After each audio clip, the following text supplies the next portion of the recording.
Читаю. Стихотворение называется «Птицы».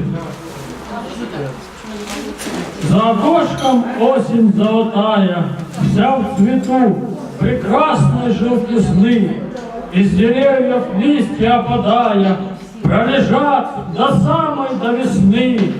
В теплый край уж птицы улетели, не привыкли к холодам они. Их согнали в путь ветра, метели, но не навсегда, а до весны. Путь у этих птиц такой далекий, что не всем по силам долететь. Океан волнуется глубокий, и печушки принимают смерть. Много птиц осталось с нами рядом, цели нет у них свой кров бросать. Любят, веселясь над зимним садом, с криками по кругу полетать.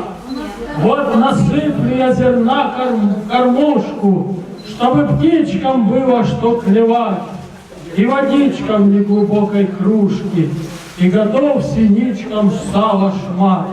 Очень я люблю природу нашу, восхищаюсь ею всей душой. Не найти мне уголочка краше на земле чудесной и большой.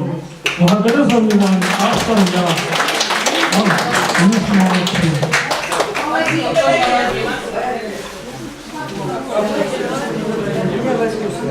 Дорогие друзья, прошу внимания, дорогие друзья.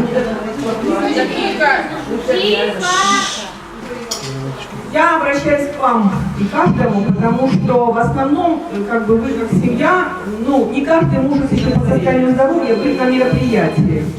Поэтому, когда я вас приглашаю, то есть ответственные, которых я прошу, что когда вы заходите в зал, допустим, гостевой стол, тут у нас дети, здесь артисты, здесь как бы поближе, чтобы не выходить, а дальше занимайте места. И я прошу, когда вот вы едете, там и идете, чтобы так и было, чтобы это было доброжелательно, а не то, что вы недовольны, что вы не туда сели, чтобы этого не было, потому что для вас, вот лично я стараюсь, понимаете, настолько стараюсь, чтобы вам было хорошо, весело, чтобы подарки у вас были такие, чтобы памятные, хорошие. Поэтому я прошу отвечать тоже на мое внимание.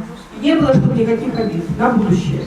Понимаете, не просто я хочу, чтобы кто-то куда-то сел, просто так. Все всегда тут рассчитываем, чтобы было как бы удобно нашим гостям, которые приходят.